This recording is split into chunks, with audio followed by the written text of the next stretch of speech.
My name is Warren Blackwood. I'm 66 years old, and my daughter stood in my driveway and screamed that this house would die with me.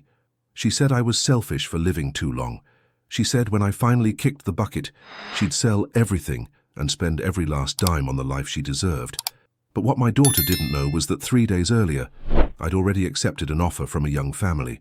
And when I handed those keys to the new owners right in front of her 6 weeks later, watching her face crumble was both the hardest and most liberating moment of my life. I need to take you back 12 years to help you understand how we got here. 12 years to the day my wife Helen was diagnosed with early-onset Alzheimer's at 54. We'd just finished renovating the kitchen she'd dreamed about for 20 years. We'd just planted the garden she'd sketched out on napkins during our anniversary dinner. We'd just started talking about early retirement, about traveling, about finally doing all the things we'd postponed while raising our kids.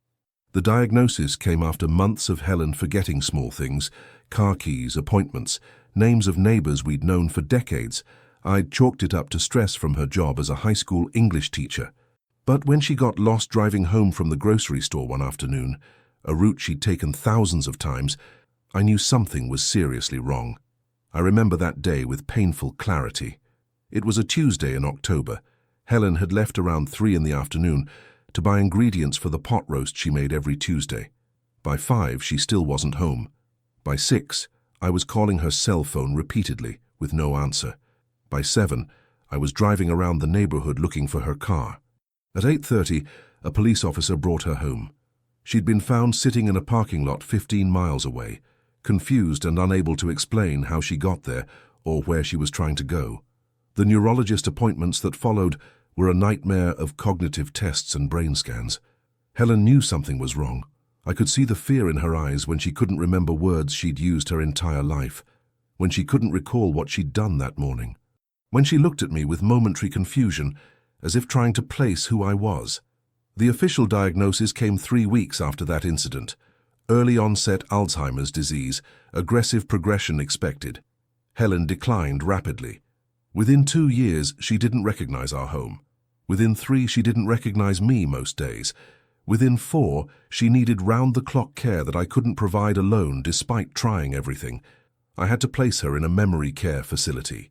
It was the hardest decision I've ever made, and I visited her every single day for the next 3 years until she passed away. Those visits became a routine that structured my entire life. I'd wake at 6, eat breakfast, and arrive at Meadowbrook Memory Care by 8. I'd spend the entire day with Helen, even though she rarely knew who I was. I'd read to her from the books she used to love. I'd play the music we used to dance to. I'd tell her stories about our life together, hoping something might break through the fog that had claimed her mind. The staff at Meadowbrook were wonderful. There was a nurse named Rita, who always greeted me warmly and updated me on Helen's night. An activities coordinator named James, who worked tirelessly to engage the residents, including Helen, in gentle exercises and music therapy. An aide named Maria, who treated Helen with such tenderness that it often brought me to tears. These people became my second family during those years, supporting me through the worst period of my life. During those 7 years of Helen's illness, I learned who my children really were.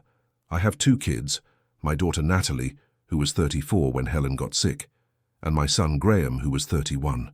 From the moment of the diagnosis, their reactions couldn't have been more different. Graham stepped up immediately.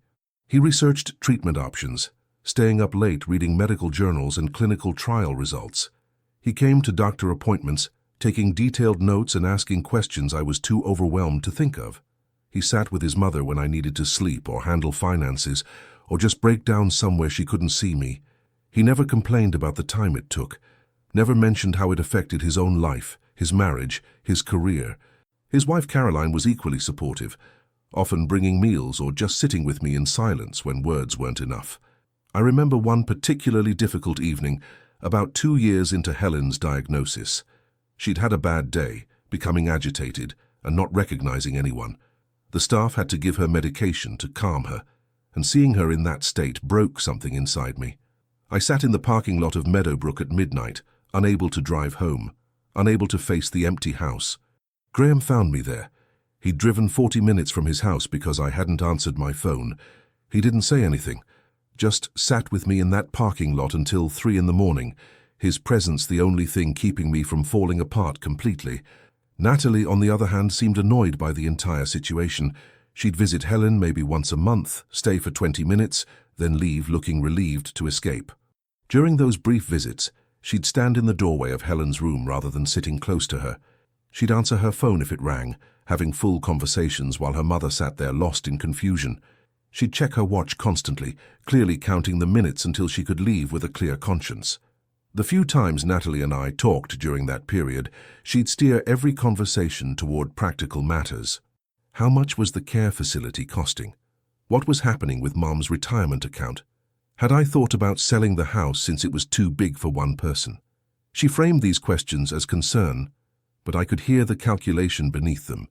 She was already planning for after, already thinking about assets and inheritance while Helen was still alive. I tried to be understanding. People process grief differently.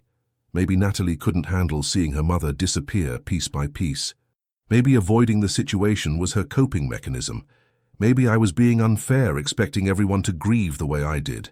I made excuses for her behavior because she was my daughter, and I loved her. Because acknowledging the truth about who she'd become would have meant facing another loss while I was already drowning in loss. Helen's decline accelerated in the final year. She stopped speaking entirely, stopped responding to any stimuli.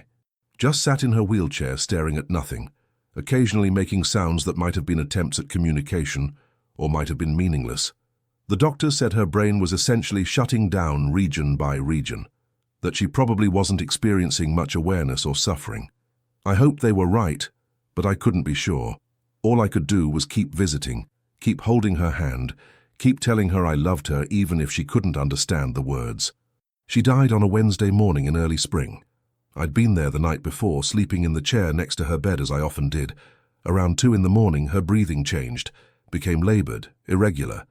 I called for the nurse. Rita came immediately, checked Helen's vitals, and quietly told me it wouldn't be long. She asked if I wanted her to call anyone. I said yes, call Graham. Natalie I left alone. I didn't want her there for those final moments, not when she'd been so absent during all the moments leading up to this one. Graham arrived within 45 minutes, still in his pajamas, his hair uncombed. He sat on Helen's other side, and we held her hands together as her breathing became more shallow, more spaced out. At 6:17 in the morning, she took a final small breath and was gone, just like that. After 7 years of slow decline, the actual moment of death was quiet and quick. Graham and I sat there with her for another hour, neither of us ready to let go, both of us knowing that once we left that room, everything would change. But then Helen died, and something in Natalie shifted from distant to calculating. The funeral was on a Saturday. By Tuesday, Natalie was at my house with a real estate agent. "Dad," she said, sitting at my kitchen table like she owned the place, "we need to talk about your living situation. This house is way too much for you. You should downsize, maybe move into a condo. Something manageable." The funeral itself had been revealing. Natalie had insisted on being involved in planning it, which I'd initially appreciated. But her involvement meant choosing the cheapest casket, the most economical flower arrangements, the briefest service time.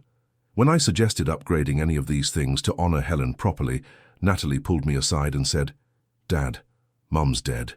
She won't know the difference. Why waste money that could be better used elsewhere?" The callousness of that statement, spoken while we were literally planning her mother's funeral, should have been the final proof I needed about who Natalie had become. I told her I wasn't interested in moving. This was the home Helen and I built together.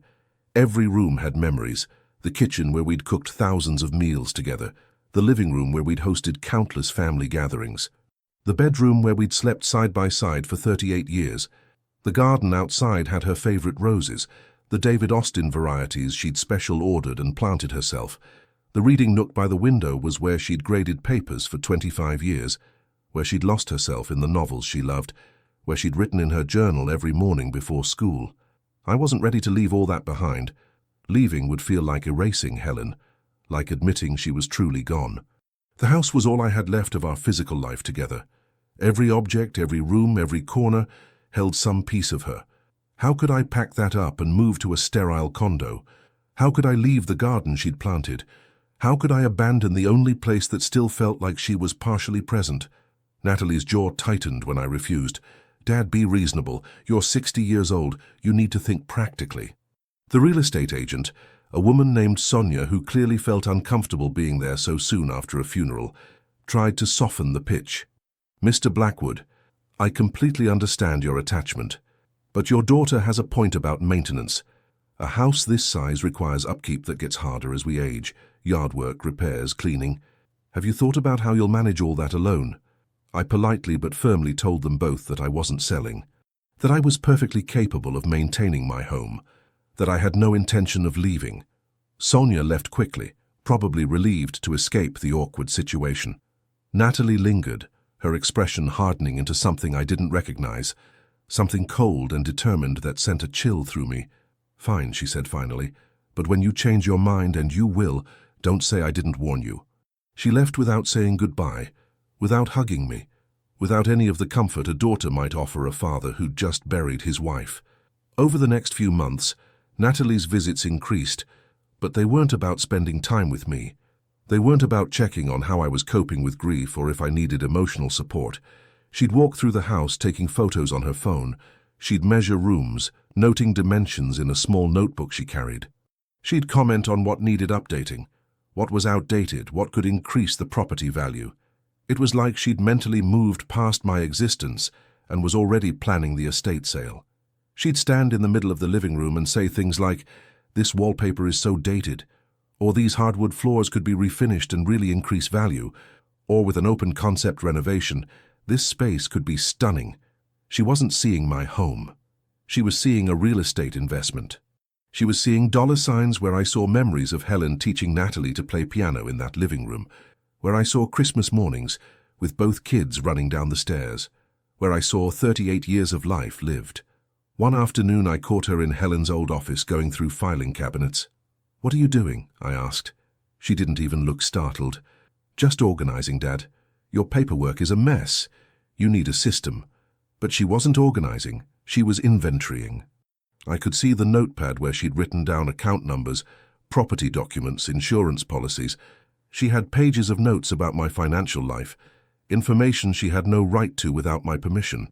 I asked her to leave the office immediately. She rolled her eyes like I was being difficult. "Dad, I'm trying to help you. You're not getting any younger. Someone needs to understand your finances in case something happens."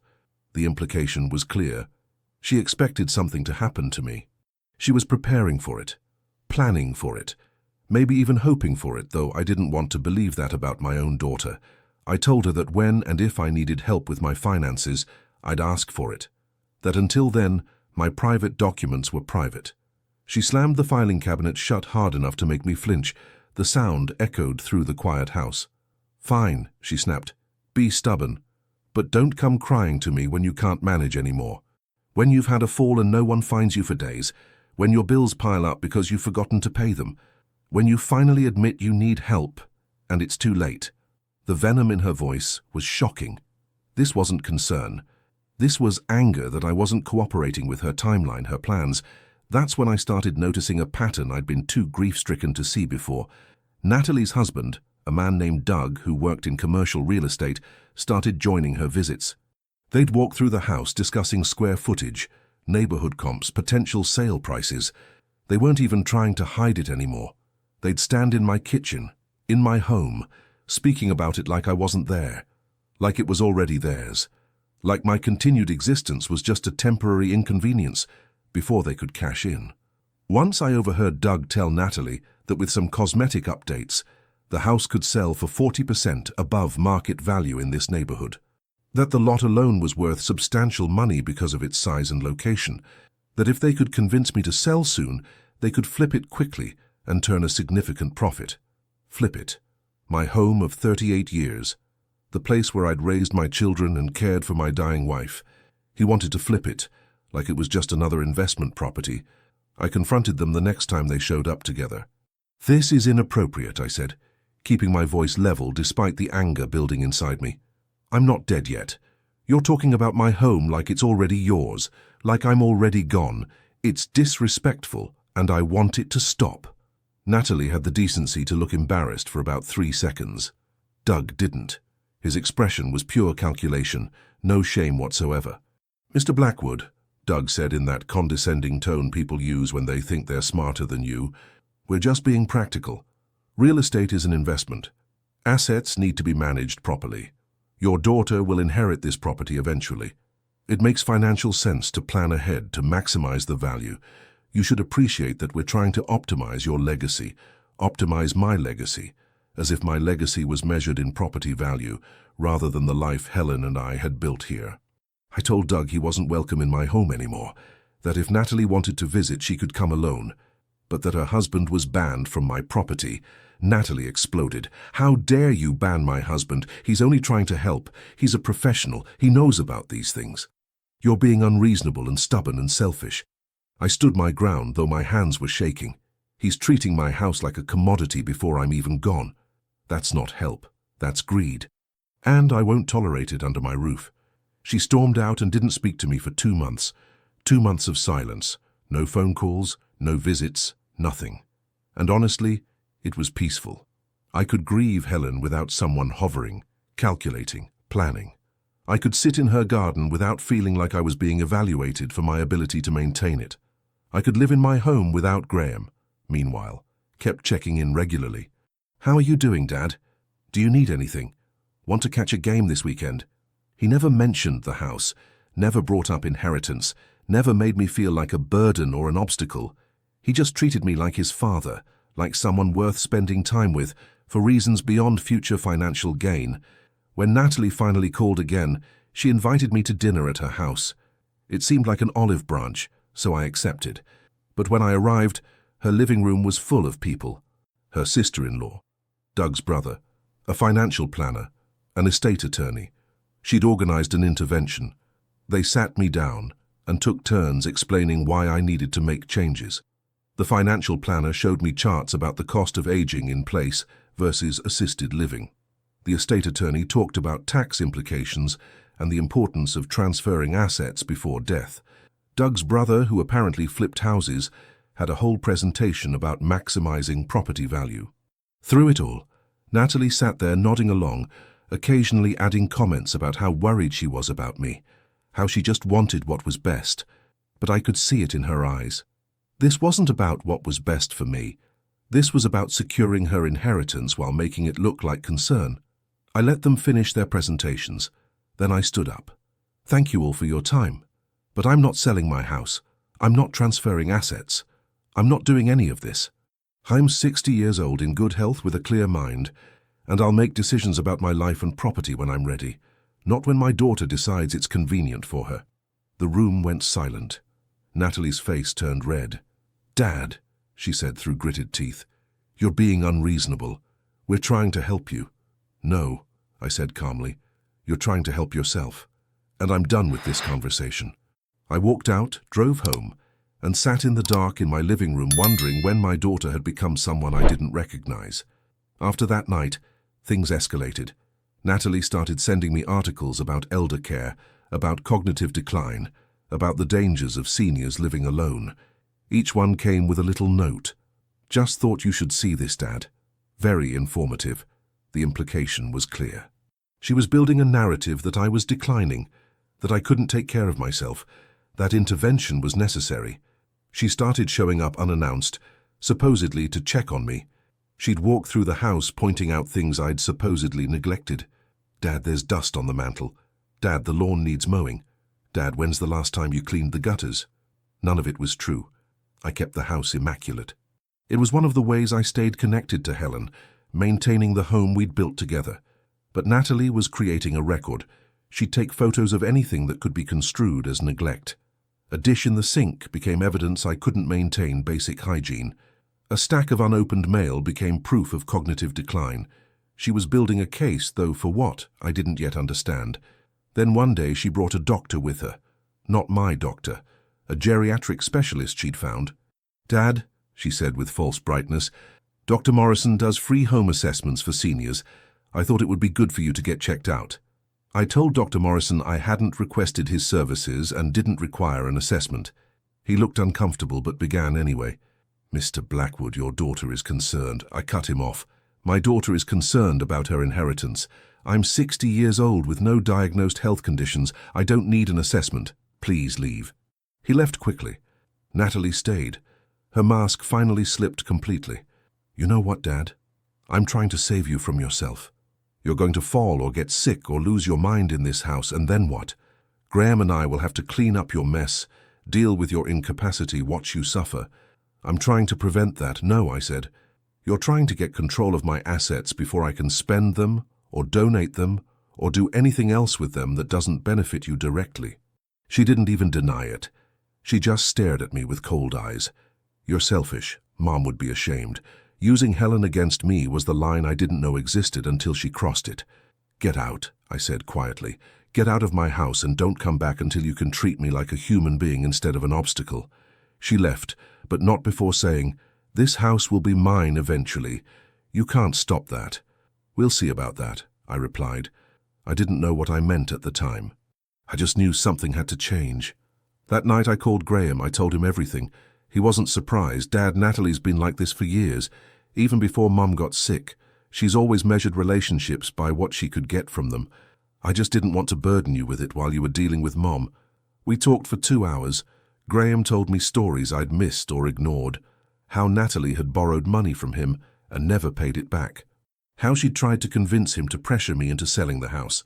How she'd calculated her inheritance down to the dollar and built her financial plans around money she didn't even have yet. How she'd told him that Dad's hanging on to that house is screwing up our timeline. "Your timeline for what?" I asked. "For their life plans. Apparently Doug wants to start a business and they're counting on using inheritance money to fund it, but they can't access it until you're dead or incapacitated. So they've been trying to speed up the process." I felt sick. My own daughter was viewing my death as a business opportunity. That's when I started keeping records. I documented every visit, every comment, every manipulation attempt. I kept the emails she sent. I recorded phone conversations when legally allowed. I wanted evidence of what was happening, though I still wasn't sure what I'd do with it. 3 months passed with minimal contact from Natalie. Then she showed up one Saturday morning with a different strategy. She brought her 2 kids, my grandchildren, Emma and Lucas. They were 10 and 8, and I adored them. But I rarely saw them anymore because Natalie always had excuses why they couldn't visit. "Grandpa," Emma said, hugging me tight, "Mom says you might have to move soon." I shot Natalie a look. She smiled innocently. "I just told them that Grandpa's house is very big for one person, that sometimes older people prefer smaller spaces." She was coaching my grandchildren to pressure me, using them as emotional leverage. Lucas looked around the house with big eyes. "But Grandpa loves this house." "Mom, why would he move?" Natalie's smile tightened. "Sometimes people have to make practical choices, honey. We can't always keep things just because we're attached to them." She was talking to Lucas, but looking at me. After they left, I sat in Helen's garden and cried for the first time since her funeral. Not just for Helen, but for the daughter I thought I had. For the relationship that had apparently never been what I believed it was. For the realization that I'd raised someone capable of this level of manipulation and greed. That's when I made my first real decision about the house.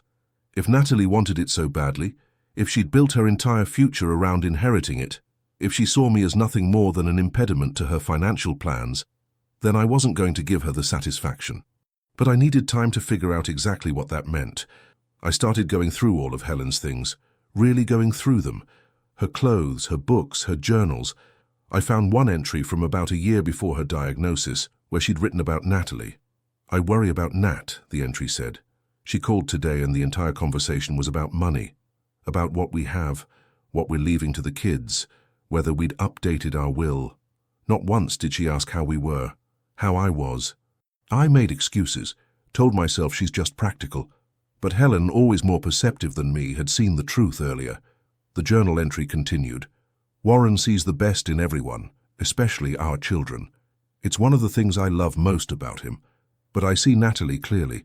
She's been calculating her inheritance since she was 25. I've watched it grow from curiosity about our finances to something harder, colder. I don't know what to do about it. Can you even fix that in an adult child? Or do you just accept that's who they've become?" Reading Helen's words was like having a conversation with her again. She'd known.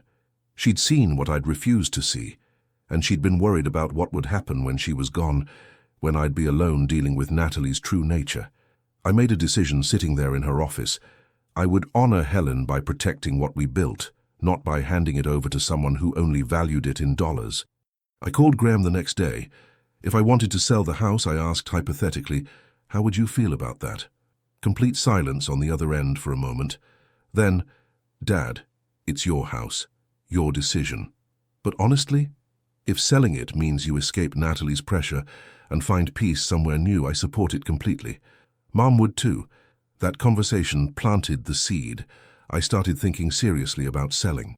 Not because Natalie pressured me into it, but because staying felt like I was waiting to die, waiting for the inevitable fight over the estate, waiting for my daughter to finally get what she'd been circling around for years like a vulture. I called a realtor, not Sonia, the one Natalie had brought, someone from a different agency who came highly recommended by my neighbor. His name was Marcus, and he was straightforward. "Mr. Blackwood," he said after touring the house, "this property is worth substantial money. In this neighborhood, with this lot size, with the updates you and your wife made, you're looking at a significant asset. But I have to ask, are you selling because you want to or because someone's pushing you to?" I appreciated his directness. "Both and neither," I said. "Someone wants me to sell so they can inherit the money. I want to sell so I can take back control of my life and my decisions." He nodded. "I've seen that before. Family pressure around inheritance can be brutal. Do you have a plan for what you'll do after you sell?" I didn't yet, but I started forming one. I'd sell the house and move into a nice apartment or small condo. Something manageable, close to Graham and his family.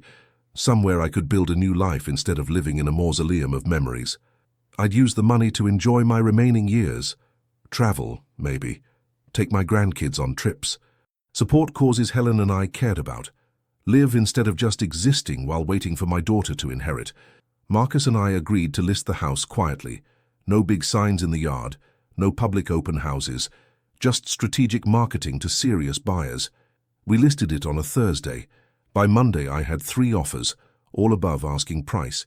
Young families who saw the house not as a teardown or flip, but as a home. People who'd raise children here like Helen and I did. People who'd plant gardens and host holidays and make their own memories. I chose the family that reminded me most of Helen and me when we were young. Jake and Melissa Reynolds, both teachers, with a 4-year-old daughter named Sophie. They walked through the house with wonder, not calculation. Melissa actually cried when she saw Helen's garden. "This is perfect," she whispered. "Our daughter could play here. We could have family barbecues. It's everything we've dreamed of." I accepted their offer that afternoon. The closing would be in 6 weeks. That gave me time to pack, to find a new place, to prepare for the next chapter. It also gave me time to decide how and when to tell Natalie, because I knew that conversation would be the explosion that ended whatever remained of our relationship. I told Graham first. He was surprised but immediately supportive. "Do you need help packing, finding a new place? Anything?" I told him I had it under control but appreciated the offer. He asked the hard question, "When are you telling Natalie?" "When it's done," I said. "When the sale is final and she can't stop it." Graham winced. "That's going to be brutal, Dad." "I know," I replied, "but if I tell her now, she'll try to sabotage it. She'll show up with lawyers. She'll claim I'm mentally incompetent. She'll do whatever it takes to stop this sale. So I wait until there's nothing she can do except accept reality." Over the next 6 weeks, I quietly packed up my life. I sorted through 50 years of accumulated possessions. Some things went to Graham, some went to charity, some went in the trash. The process was emotionally exhausting but also freeing. Every box I packed was another step toward liberation. I found an apartment near Graham's family. 2 bedrooms, modern kitchen, balcony with a view of the city. It was maybe a third the size of the house, but it felt right. Not full of ghosts, not weighted with memories, just a space where I could start fresh. I signed a lease and scheduled movers for 3 days after closing. Natalie called me twice during those 6 weeks, both times with transparent attempts to check if I was still alive and still living in the house. "Just calling to see how you are, Dad. Everything okay with the house? No problems?" I kept my answers brief. "I'm fine. House is fine. Talk to you later." She had no idea what was coming. The closing day arrived. I met Jake and Melissa at the title company. We signed mountains of paperwork. They handed me a check for an amount that represented 38 years of marriage, of memories, of life lived with Helen. It should have felt sad. Instead, it felt like relief, like I'd escaped something that had been slowly crushing me. Jake shook my hand. "Thank you for trusting us with your home, Mr. Blackwood. We'll take good care of it." I believed him. I gave them a folder I'd prepared with information about the house, where the water shutoff was, which window got stuck sometimes, which rose bushes needed extra attention. Helen's roses. "Take care of those especially," I said. "My wife planted them. Melissa promised they would." I drove home to the house that wasn't mine anymore and called Natalie. "Can you come over? I need to talk to you about something important." She said she'd be there in an hour. I could hear the eagerness in her voice. She thought this was it, thought I was finally caving to her pressure, thought I was signing over power of attorney or agreeing to sell or something else that benefited her. She arrived exactly 1 hour later with Doug. Of course she brought him. They walked in like they owned the place already. "Dad," Natalie said with false warmth, "what did you want to talk about?" I gestured for them to sit in the living room. They did, both leaning forward with barely contained anticipation. "I sold the house," I said simply. "Closed this morning. New owners take possession in 3 days." The silence was absolute. Natalie's face went through several expressions. Confusion, then disbelief, then slowly dawning rage. Doug recovered first. "You can't sell without telling us. We're your family. We have rights." "Actually," I said calmly, "I can sell anything I own without telling anyone. This was my house. My decision." Natalie found her voice. "Where will you live? What about your things? What about—" She stopped, probably realizing she was about to say, "What about my inheritance? I have an apartment lined up. My things are mostly packed. And what about your inheritance, Natalie, since that's what you really want to know?" "Well, the house is sold. That inheritance is now liquid cash that I plan to enjoy during my remaining years." She stood up so fast the chair rocked. "You can't do this. That house was supposed to be mine." There it was, the truth finally spoken out loud. Doug tried to calm her down. "Honey, let's think about this rationally. We can talk to lawyers. Maybe the sale can be reversed if we claim—" "If you claim what?" I interrupted. "That I'm incompetent. I just successfully navigated a complex real estate transaction. That I'm under duress. I'm sitting calmly in my home, while you two are the ones getting agitated. Go ahead and call lawyers. Waste your money. The sale is legal and final." Natalie's face had gone from red to white. "Do you have any idea what you've done? Doug and I had plans. We were counting on that house. We've already made financial commitments based on that inheritance." "That's your problem," I said. "You built your life around money you didn't have and didn't earn. That was foolish. Now you'll have to live with the consequences." Doug started to say something threatening about contesting the will, about getting guardianship, about legal actions. I held up my hand. "Before you make threats, you should know something.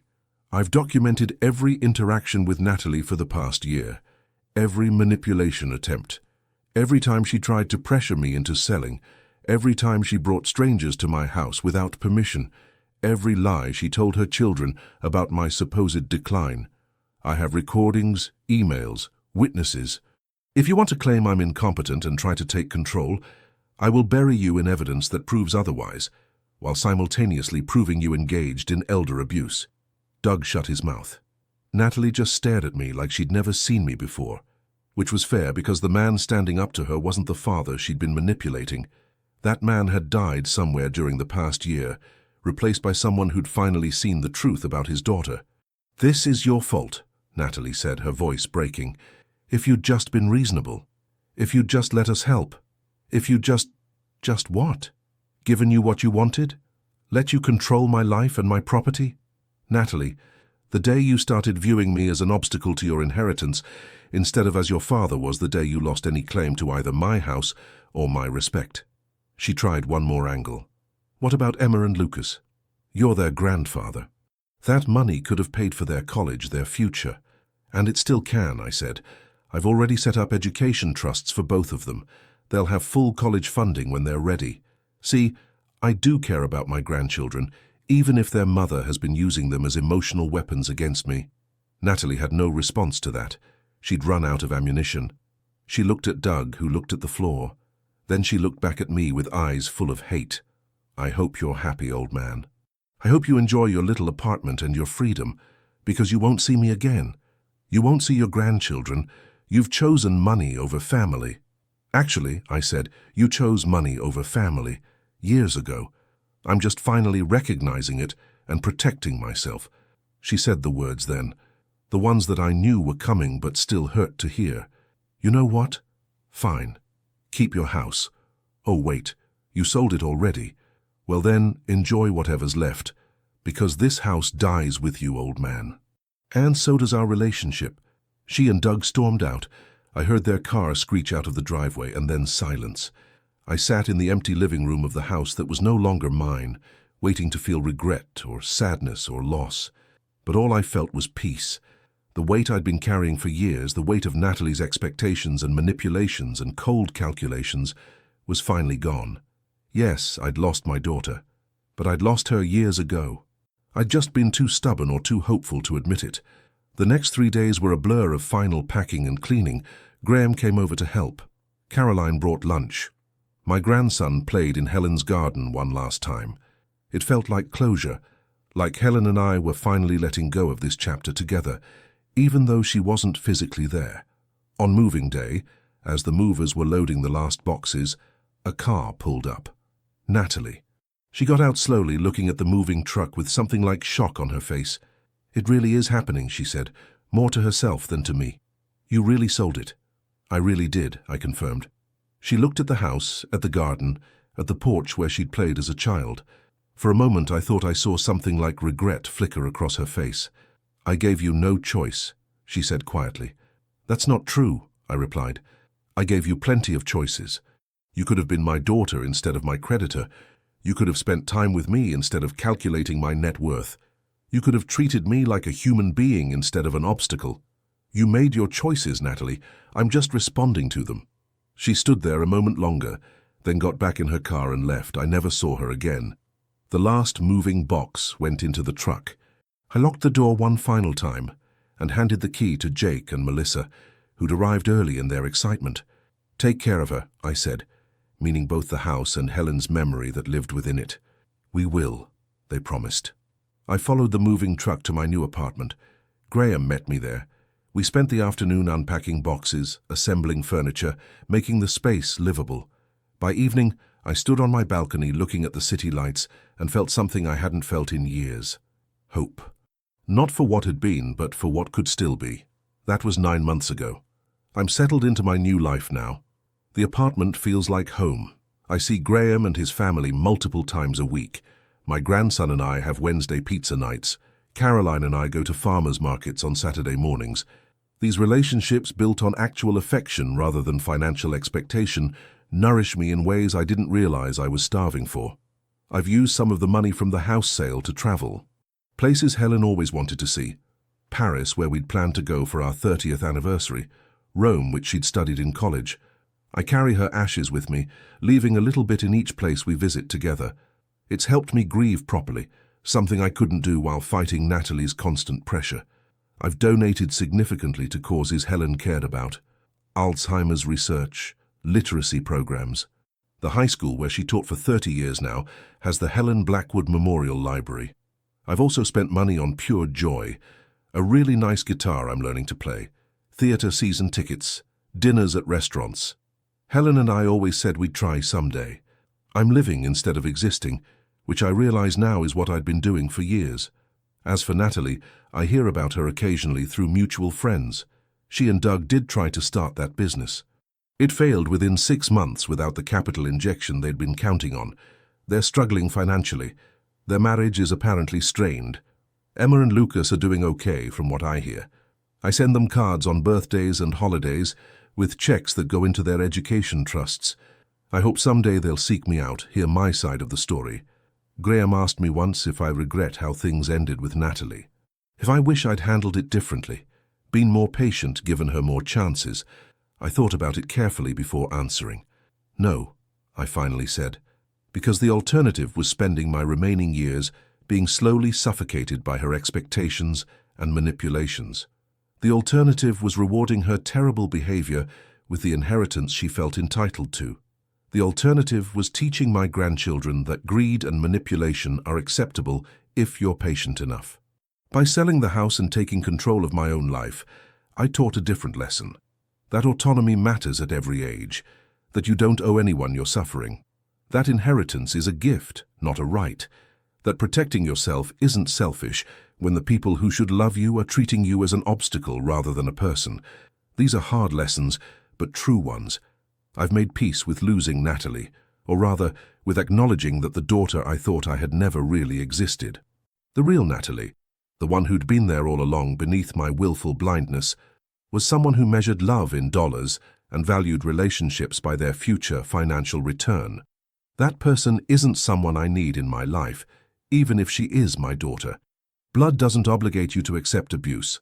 What I haven't made peace with is how I missed the signs for so long, how I explained away her behavior, how I made excuses. Helen saw it years before I did. Graham tried to tell me, but I was so invested in the idea of my daughter, the child I'd raised and loved, that I couldn't see the adult she'd become. That willful blindness allowed her manipulation to continue far longer than it should have. But I'm learning to forgive myself for that. We want to believe the best about the people we love. We want to think that family means something inherent and unbreakable. The hard truth is that family is like any other relationship. It requires mutual respect, genuine affection, and reciprocal care. When those elements disappear, when one person is only taking and the other is only giving, it becomes toxic regardless of blood relation. My new life isn't perfect. I miss Helen every day. I miss the daughter I thought Natalie was. I miss the big house sometimes, especially Helen's garden in spring. But I don't miss the constant pressure, the manipulation, the feeling of being valued only for what I could provide after my death.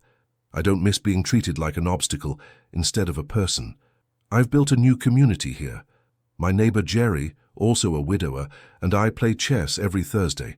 I joined a book club that meets at the library. I volunteer at a literacy center Helen would have loved. These relationships are uncomplicated. People like me for who I am, not what I might leave them someday. It's refreshing in a way I didn't know I needed. Last month I received a letter from Natalie, the first communication in 9 months. It was brief, said she'd been thinking about everything that happened, said maybe she'd been too focused on practical matters and not enough on our relationship, said maybe we could talk, but it ended with, "I understand you have financial resources now. Maybe you could help with some of our current difficulties." Even her apology was a request for money. I showed the letter to Graham. "What do you think?" I asked. Graham read it carefully. "I think," he said, "that she hasn't changed. She's just trying a different strategy." I agreed. I didn't respond to the letter. If Natalie ever truly wants a relationship with me, she'll have to prove it through actions, not words. And those actions can't involve my bank account. I'm 67 now, another year older, another year enjoying the freedom I fought for. My health is good. My mind is sharp. I'm dating someone I met at the book club, a lovely woman named Patricia, who lost her husband 3 years ago. We're taking things slow, enjoying companionship without pressure. She knows about Natalie. She has her own complicated adult children's stories. We understand each other. People sometimes ask if I worry about what will happen to my money when I die, if I've forgiven Natalie enough to include her in my will. My answer is always the same. I've made arrangements that satisfy me. Graham will be taken care of. My grandchildren's education is secured. Various charities will benefit. Beyond that, it's none of anyone's business. The beauty of having control over your own assets is that you get to decide what happens with them right up until the end. The money from the house sale has given me more than financial security. It's given me agency, the power to make decisions about my life without someone lurking in the background waiting for me to die so they can benefit. That freedom is worth more than any property, more than maintaining a relationship with someone who only valued me as a future inheritance, more than keeping up appearances of family harmony while being slowly consumed by someone else's greed. If you're reading this story and you're dealing with family members who treat you like an obstacle to their inheritance, know this: you owe them nothing, not your house, not your money, not your peace of mind, not years of your life spent being manipulated and devalued. You earned what you have. You get to decide what to do with it. Anyone who truly loves you will respect that.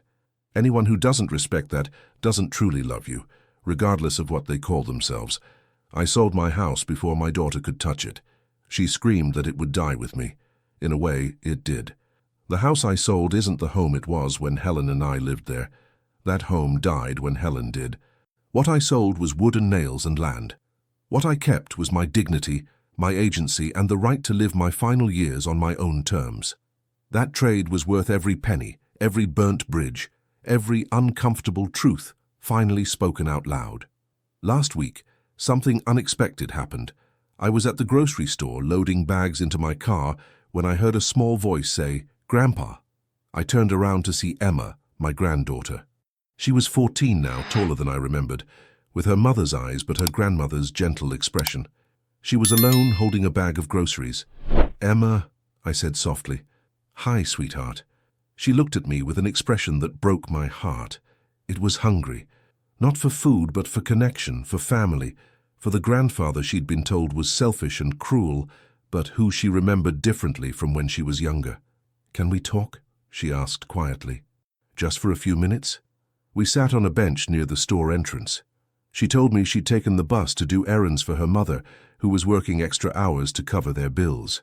She told me things were hard at home, that her parents fought constantly about money, that her brother Lucas was struggling in school and acting out, that she felt caught in the middle of something she didn't understand. "Mom says you abandoned us," Emma said, her voice careful, "that you chose money over family. But I remember you differently. I remember you taking us to the park, teaching me to garden, reading us stories." Her eyes filled with tears. "What really happened, Grandpa? Why did you leave?" I took a deep breath and told her an age-appropriate version of the truth.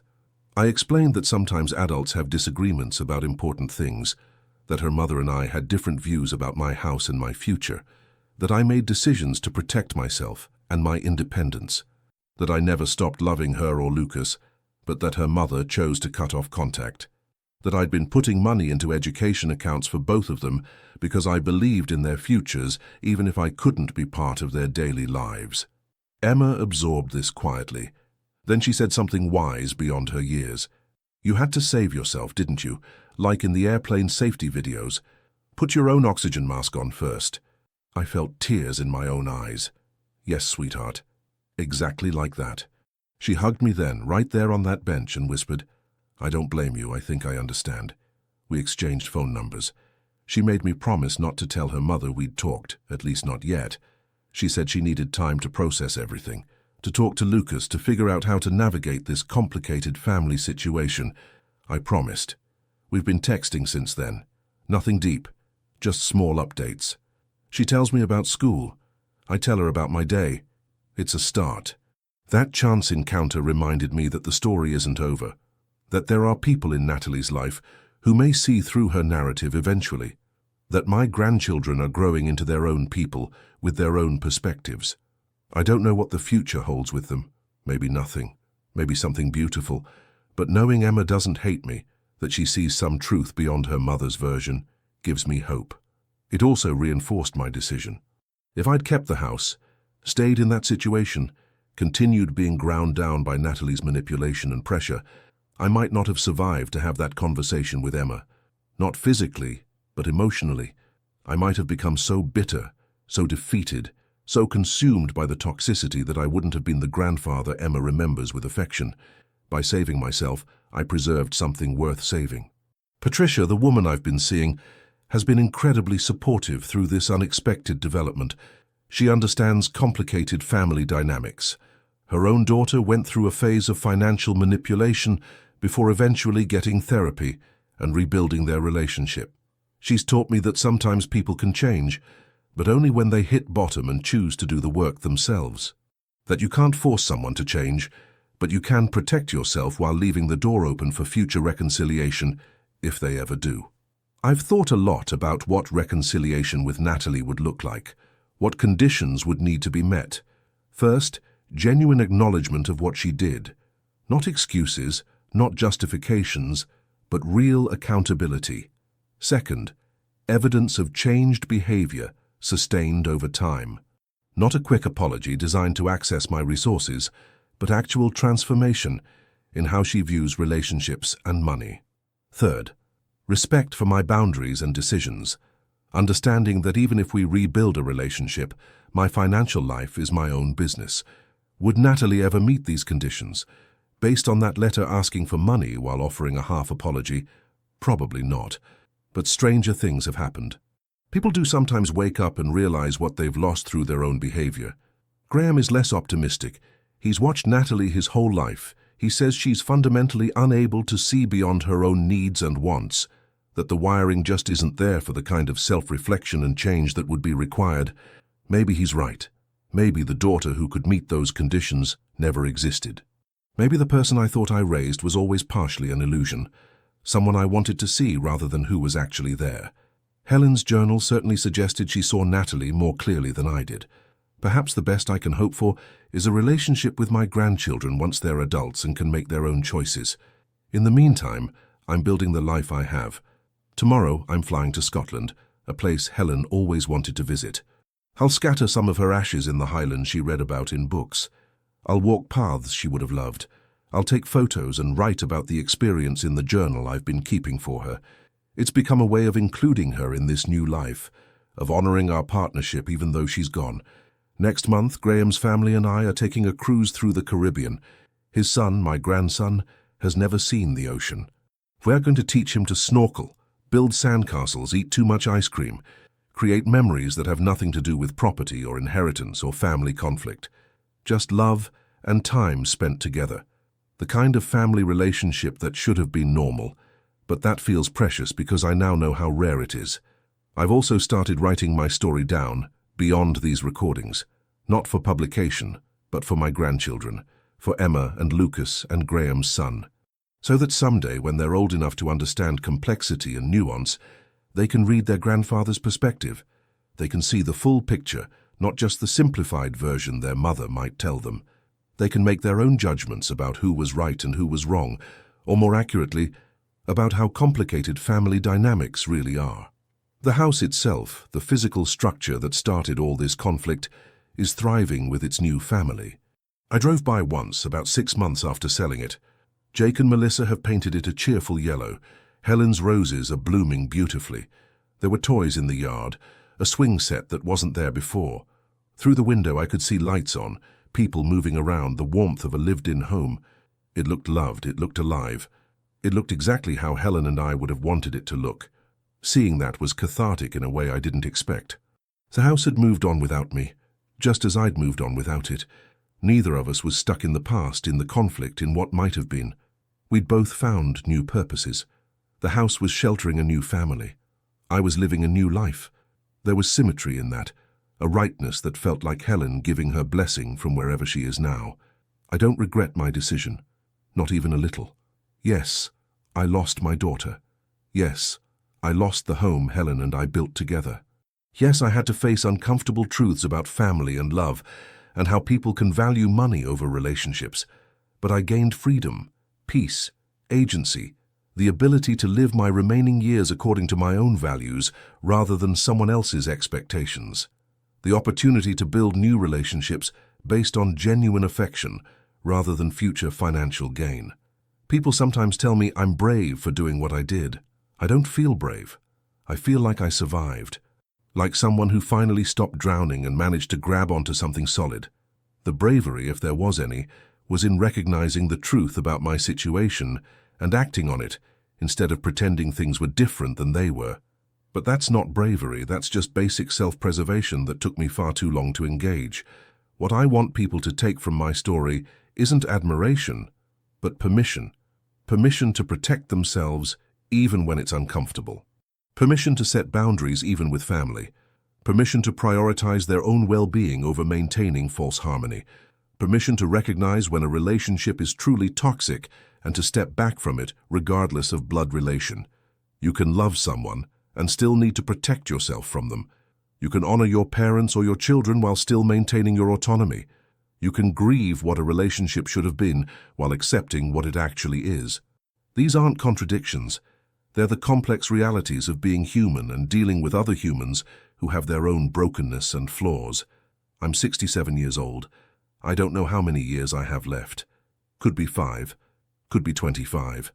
But however many years remain, they're mine, not spent waiting to die so someone can inherit, not spent being manipulated and devalued, not spent pretending that a toxic relationship is healthy just because it's family. Mine. To spend as I choose, with people who value me as a person, creating joy and meaning and connection that's real rather than transactional. My name is Warren Blackwood. I'm 67 years old. My daughter screamed that my house would die with me, so I sold it before she could touch it.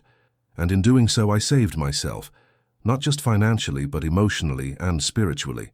I chose life over slow suffocation, freedom over familiar misery, truth over comfortable lies. And I'd make that choice again every single time, regardless of the cost, because at the end of the day, the only person responsible for protecting your dignity and your peace is you. And sometimes protecting those things means burning bridges that were already rotten anyway. The only question is whether you have the courage to light the match.